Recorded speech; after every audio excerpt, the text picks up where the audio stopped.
Hello everyone. ये एक नई सीरीज़ चालू होने जा रही है वर्ल्ड मैप पे।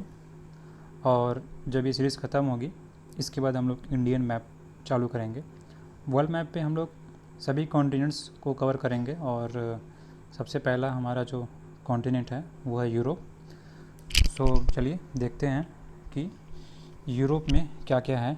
और ये जो सीरीज़ है ये सभी एग्ज़ाम्स के लिए बेनिफिशियल होगी, स्पेशली आईएएस के एग्ज़ाम के लिए और कोई भी एग्ज़ाम जिसमें भी वर्ल्ड मैप से रिलेटेड चीज़ पूछी जाती है। सो यूरोप, ये हमारा यूरोप का मैप आप देख सकते हैं। सो यूरोप कौन से सी से सराउंडेड है इसको देखते हैं सबसे पहले। सो यूरोप के वेस्ट में आ रहा है आपका अटलांटिक सी, नॉर्थ में है आर्कटिक ओशन, साउथ में है आपका मेडिटेरेनियन सी, इधर है ब्लैक सी, नॉर्थ सी भी इसका पार्ट है, बाल्टिक सी भी इसका पार्ट है, ठीक है। और बाउंड्री ये है उरल माउंटेन, इसका बाउंड्री होता है। उरल माउंटेन है ये इसका ईस्टर्न बाउंड्री है, Ural mountain.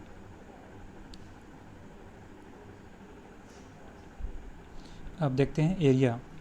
So area wise ये सेकेंड स्मॉलेस्ट कॉन्टिनेंट है वर्ल्ड का और सबसे लार्जेस्ट देखा जाए तो एशिया है। और पूरी एक सीरीज़ देखी जाए डिसेंडिंग ऑर्डर में, सो एशिया सबसे बड़ा है, फिर अफ्रीका है, north America, south America, Antarctic, Europe, Australia.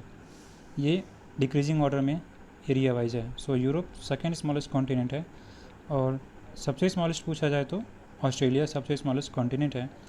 Confuse नहीं होइएगा कि अंटार्कटिका नहीं सबसे स्मॉलेस्ट है, सबसे स्मॉलेस्ट कॉन्टिनेंट है ऑस्ट्रेलिया। ओके, अब देखते हैं पॉपुलेशन। पॉपुलेशन वाइज तो आपको पता ही है कि सबसे ज़्यादा पॉपुलेशन एशिया का है और यूरोप को हम इसमें पढ़ रहे हैं तो यूरोप को देखा जाए, यूरोप है तीसरे नंबर पे। तो तीसरा सबसे ज़्यादा पॉपुलेशन यूरोप में है और एरिया वाइज देखे थे नीचे से दूसरे नंबर पे आता है और पॉपुलेशन वाइज ऊपर से तीसरे नंबर पे आता है।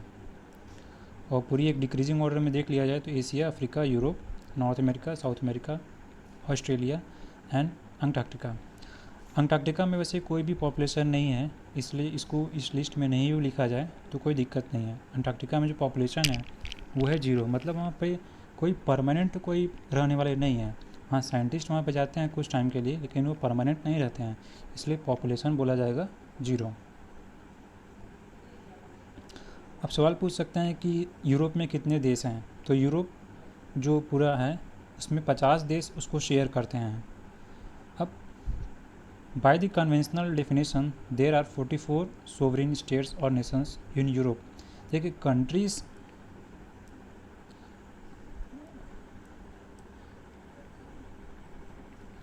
कंट्रीज़ और नेशन में डिफरेंस होता है। कंट्री एक जोग्राफिकल पर्सपेक्टिव से शब्द है और नेशन एक स्टेट से रिलेटेड शब्द है, एक पॉलिटिकल शब्द है, ये पॉलिटिकल शब्द है।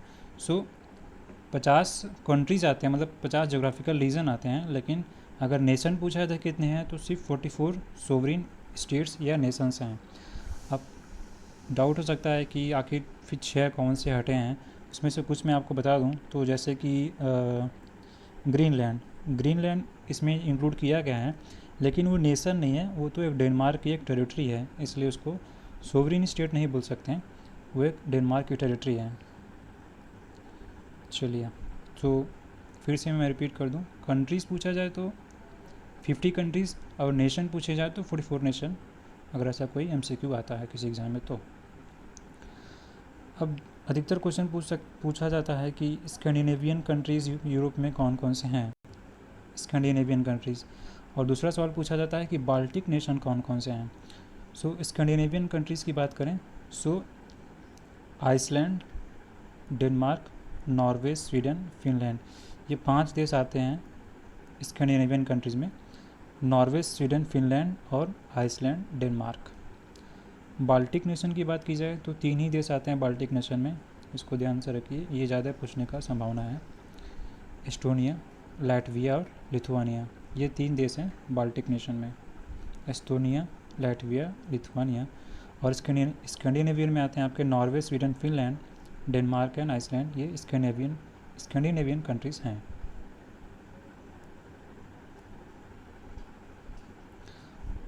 अब देखते हैं कि स्टेट्स ऑफ यूरोप। स्टेट्स क्या होते हैं?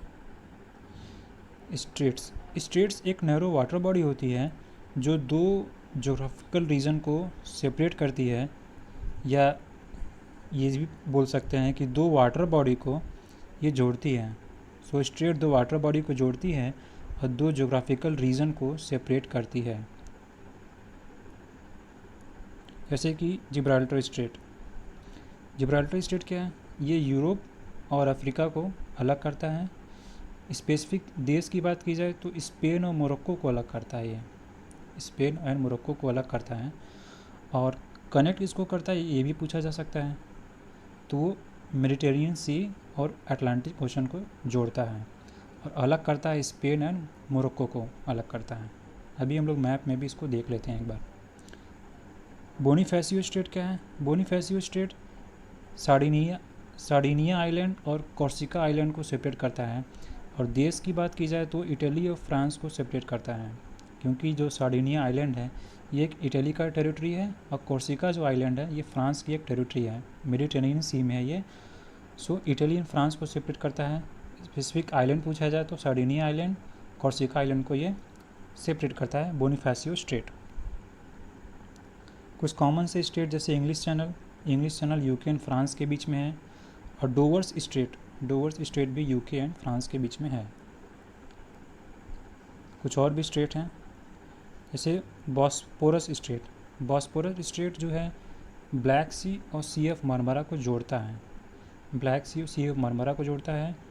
और सेपरेट किसको करता है? इस्तांबुल जो कि टर्की का कैपिटल है, और एनाटोलिया ये भी टर्की का ही पार्ट है। इन दोनों पार्ट को अलग करता है। बॉस्पोरस स्ट्रेट दोनों ही टर्की के पार्ट हैं। कर्च स्ट्रेट बहुत फेमस है।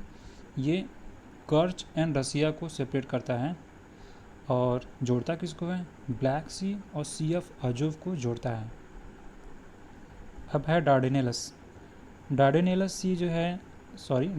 स्ट्रेट जो है ये Balkan peninsula and Anatolian peninsula को अलग करता है और जोड़ता किसको है? सी ऑफ मारमरा एंड एजियन सी को ये कनेक्ट करता है, डार्डेनेलस स्ट्रेट।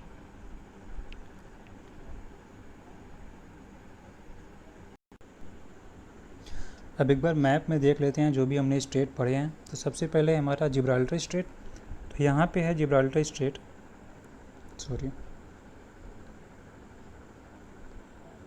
ये ओके। सो ये हमारा जिब्राल्टर स्ट्रेट, स्पेन और मोरक्को ये टेरिटरी है, मोरक्को का पार्ट है। स्पेन और मोरक्को को सेपरेट करता है जिब्राल्टर स्ट्रेट, ठीक है। अब दूसरा स्ट्रेट हमने जो बात किया था जो है बोनीफेसियो स्ट्रेट। तो यहाँ पे है बोनीफेसियो स्ट्रेट, ये है सार्डिनिया टेरिटरी जो इटली का पार्ट है। और ये जो टेरिटरी है ये आपका है कोर्सिका ये फ्रेंच का पार्ट है, ठीक है। ये दो हो गए स्टेट आपके। उसके बाद आते हैं हम लोग, इधर आते हैं।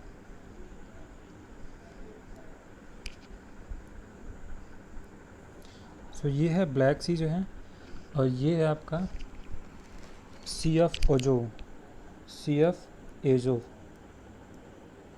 इनको जो सेपरेट करता है स्ट्रेट, उसका नाम है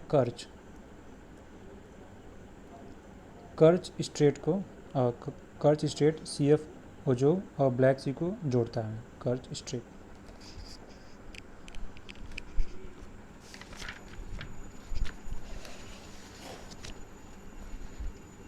अब देखते हैं बॉस्पोरस स्ट्रेट।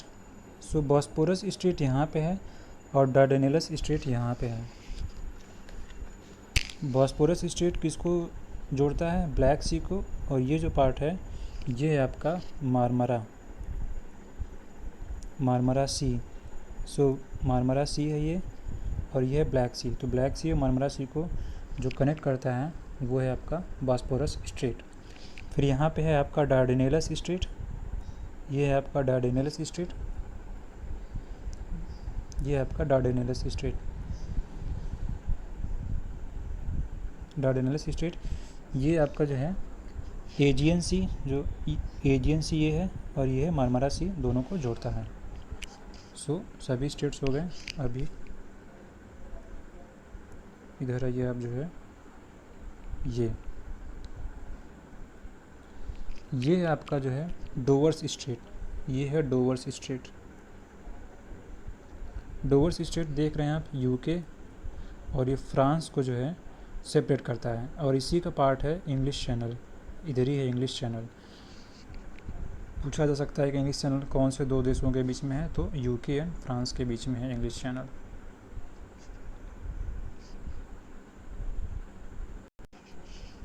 अब बात करते हैं यूरोप में बहने वाली नदियाँ, रिवर्स।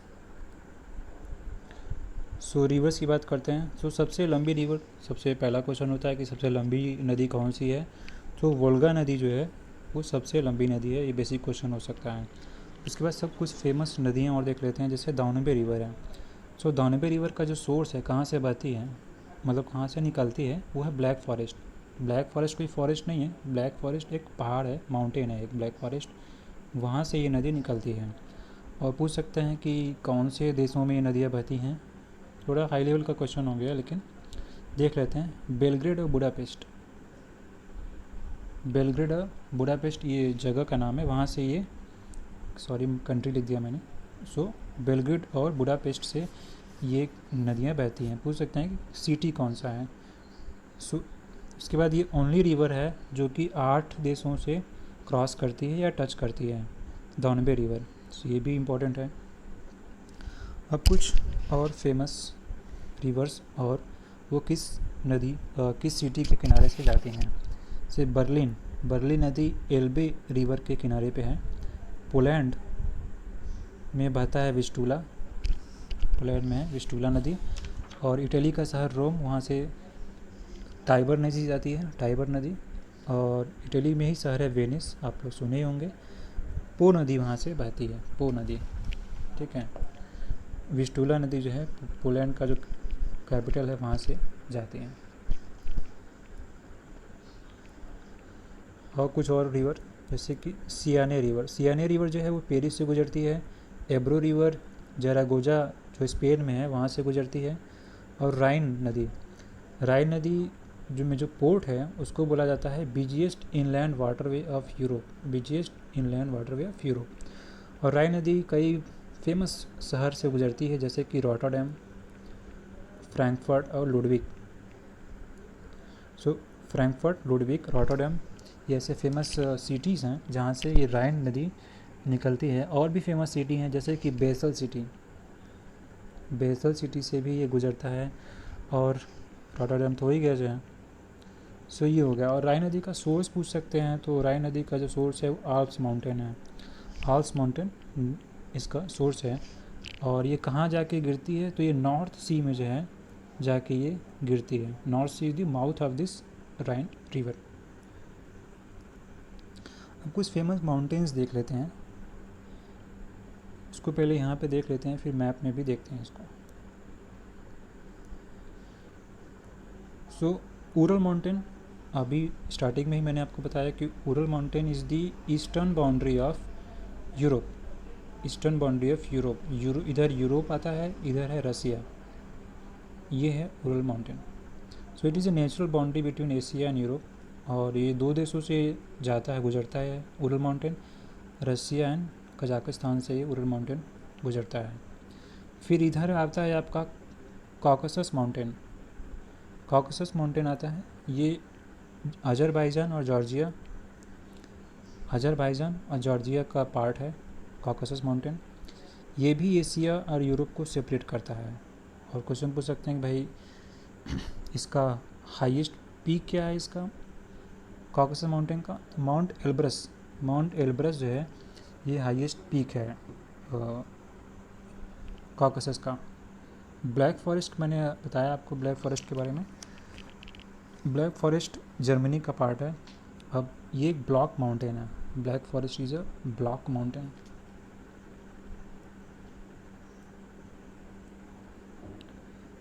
वॉस्गेस, वॉस्गेस भी एक पहाड़ है जो कि फ्रांस में है, पूरा का पूरा फ्रांस में है। और ये फ्रांस और इटली को सेपरेट करता है, मतलब ये फ्रांस के बॉर्डर पे है, एक तरफ है फ्रांस और दूसरी तरफ है इटली, वॉसगस माउंटेन। तो क्वेश्चन इस तरह पूछा जा सकता है कि इटली और फ्रांस को कौन सा पहाड़ सेपरेट करता है, तो वॉसगस माउंटेन ये है। आल्प्स माउंटेन, बहुत ही फेमस माउंटेन आल्प्स माउंटेन, ये फ्रांस और इटली का पार्ट है और इसका जो पीक है उसका नाम है माउंट ब्लैंक इसका पीक है। अब कुछ और फेमस जैसे कंटाब्राइन, ये पहाड़ है, ये माउंटेन है, स्पेन में है। एटना सिसिली में है ये, जो कि इटली का पार्ट है। बल्कन तो आपने सुना ही होगा, एक पेनिनसुला भी है ये, इसका पीक का नाम बोटेव है। और ये जो बल्कन माउंटेन है सर्बिया एंड बुल्गारिया का पार्ट है। Balkan mountain is a part of Serbia and Bulgaria. अब कुछ ओशंस एंड सीज़ देख लेते हैं जो कि यूरोप का पार्ट है। सो बहुत ही फेमस जैसे मेडिटेरेनियन सी। सो मेडिटेरेनियन सी में कौन सी नदियाँ जो है गिरती हैं, सो वो है टाइबर नदी, रोन नदी और एब्रो नदी। ऐसे एमसीक्यूज बनाया जा सकता है कि मेडिटेरेनियन सी में कौन सी नदियाँ गिरती हैं। माउथ मेडिटेरेनियन सी कौन से रिवर का है, एब्रो, रोन एंड टाइबर, ये आप याद रखिए, एब्रो, रोन एंड टाइबर। बाल्टिक सी में कौन सी नदियाँ गिरती हैं, ओडर नदी और विस्टुला नदी। ब्लैक सी में कौन सी नदियाँ गिरती हैं, दानुबे, दनाइपर और डॉन नदी भी है। ओके, दानुबे, दनाइपर, डॉन नदी जो है। और भी हैं कुछ नदियाँ, जैसे इसका नाम है, अब इसका प्रोनाउंसिएशन पता नहीं क्या है, डनिस्टर, DNEISTER, जो भी इसका प्रोनाउंसिएशन है। ओके। एड्रियाटिक सी में कौन सी नदियाँ गिरती हैं, पो नदी, जो कि इटली से बहती है। नॉर्थ सी में राइन, वेसर और एल्बे, ये 3 नदियाँ जो हैं जाती हैं नॉर्थ सी में। और कुछ आइलैंड्स देख लेते हैं जो बहुत ही फेमस आइलैंड। सो आइसलैंड है, एक फेमस कंट्री है और आइलैंड भी है ये आइसलैंड। इसका कैपिटल है रिकजाविक इसका कैपिटल है। और ग्रीनलैंड एक टेरिटरी है डेनमार्क का, ये कोई इंडिपेंडेंट देश नहीं है, लेकिन ग्रीनलैंड के बारे में जान लीजिए कि it is world largest island, सबसे बड़ा आइलैंड पूरे दुनिया में ग्रीनलैंड है। डेनमार्क है, डेनमार्क का कैपिटल है कोपेनहेगन। कोपेनहेगन के बारे में एक फ़ैक्ट है कि इसको बोलते हैं की टू द बाल्टिक। कोपेनहेगन को बोलते हैं की टू द बाल्टिक, मतलब बाल्टिक का ये चाबी है, बाल्टिक का रास्ता है। अगर आपको बाल्टिक जाना है तो कोपेनहेगन होके आपको जाना पड़ेगा। सो ये लास्ट स्लाइड है और इसी तरीके से यूरोप का पार्ट ख़त्म हो चुका है। अब आगे दूसरे किसी कॉन्टिनेंट का हम लोग देखेंगे। सो अगर आपको ये वीडियो अच्छा लगा हो तो चैनल को सब्सक्राइब ज़रूर करें, वीडियो को लाइक करें और जो भी आपको लगा हो ये कमेंट बॉक्स में आप ज़रूर मेंशन करें कि वीडियो कैसा लगा या क्या चेंजेस कर सकते हैं, या आपको कोई और रिक्वायरमेंट है, कोई कंटेंट आपको चाहिए तो कमेंट बॉक्स में ज़रूर करें। Thank you.